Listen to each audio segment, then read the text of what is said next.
Hey, what's up? This is your girl Diamond. And this is Thailand. And we are in Heart. Well, today is a response video. We're not going to say responders to because it's a bunch of videos that talks about this particular subject, but we just want to put our opinion on it. Basically, yeah. There's like I know people watch a lot of the different videos, and just the topic with transsexuals, period. A lot of times, what pops up the most is the idea or the profession of escorting and prostitution and things whatever else you call it. All the sex industry, porn stars, phone sex, escorting. It even has something to do with sexual entertainment, I guess. Sexual entertainment, any of that. Okay. Well, you want to start it with your opinion? Sure. I guess we'll start off as far as, okay, me honestly, I haven't been in the profession that long. However, as of right now, and from things that I've seen, it hasn't been, I just think it's not that serious. Well, it's not that serious to me. Like, I don't know what other girls may go through, and it may just be me, or people that I know. But I just think that it's not that big of a deal, as far as I feel like as long as I am having protected sex, B, it's a mutual stuff, or I just feel like that.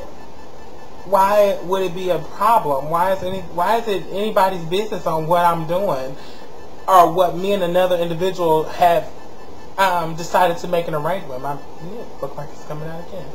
But like, if I make an arrangement with someone, how does that affect anybody else? I don't see how that affects people. Now, I know people say, oh, you have to think about the wife and the kid. I don't know those people.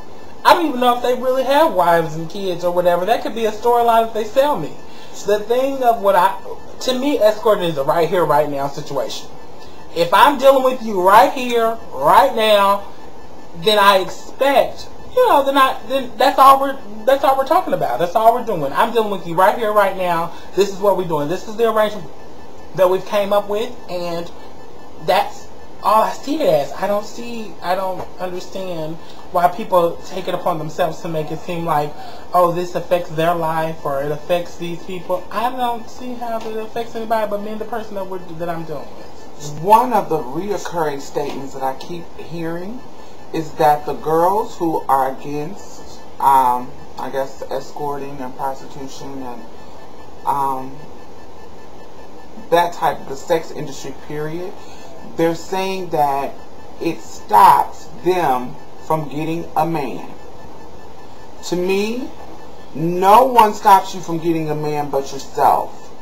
If you're choosing men that are just not that into you, I think it's a movie and a book about that. They're just not that into you.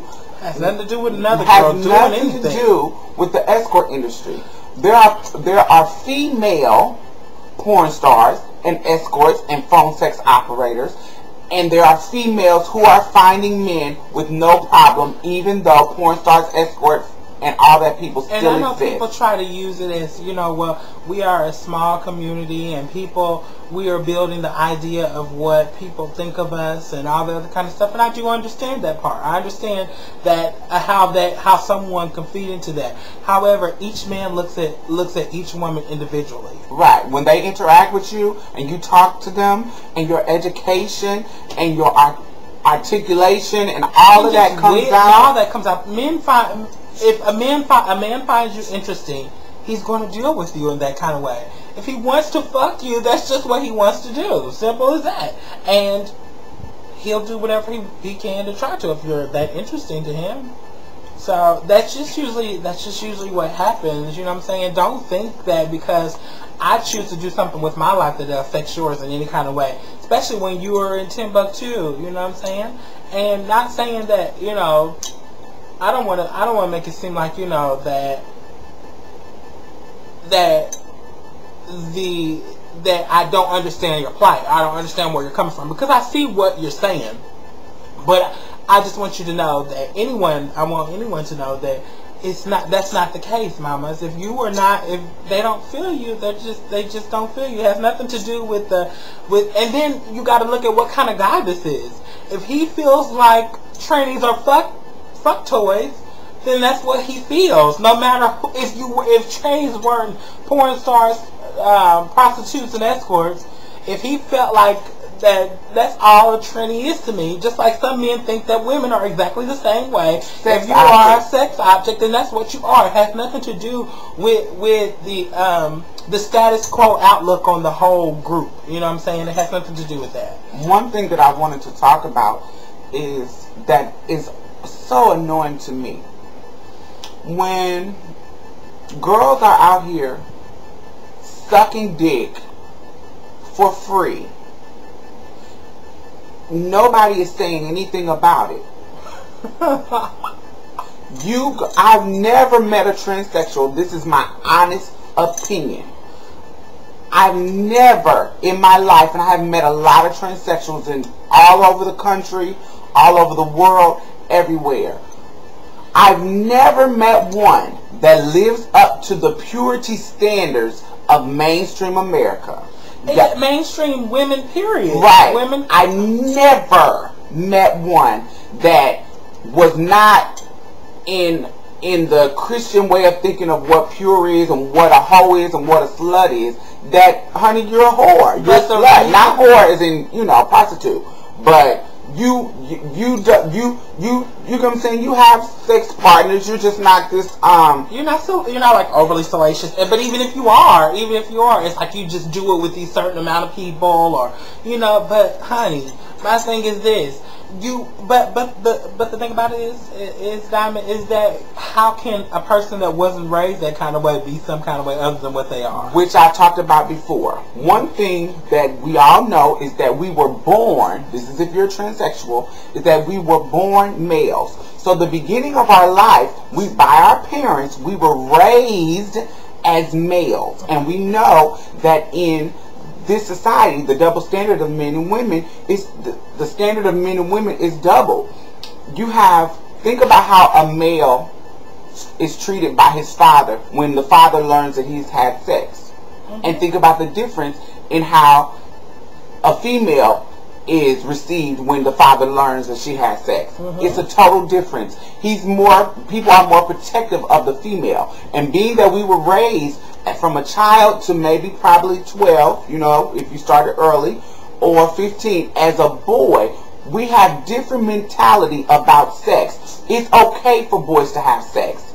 And I make that point to say that it doesn't affect us the same way that it affects women, the escort business. My self-esteem is high. I don't feel bad about myself doing it. I look at myself, I'm getting praised, and I'm a top. So I'm not running around letting niggas run up in my ass and all that stupid. I'm not. I advertise as a top. Anybody knows that. So I'm selling dick. It doesn't make this, if you're spending this amount of money to get my dick, get it. As long as I'm protecting myself and all of that, I could care less what anybody think. I could care less any of that. And I don't feel bad about myself. I feel pretty good. I go out of the house looking good. Also, let me add this for people who just thinks, I don't understand. I got a year till I have a psychology degree. So it's like, what do you think? And I think anyways, either way it goes, it doesn't matter about education or any of that kind of stuff. When people look at you, they automatically assume prostitutes are dumb, or escorts are, they're uneducated, or they don't do anything else but suck dick all day, and they don't really have a life. They don't go outside. They stay inside and wait for people to call them and come and do all the other kind of stuff. My thing is this: it's not that big of a deal. Like, people are doing things with their lives and just so happen to escort on the side. Right.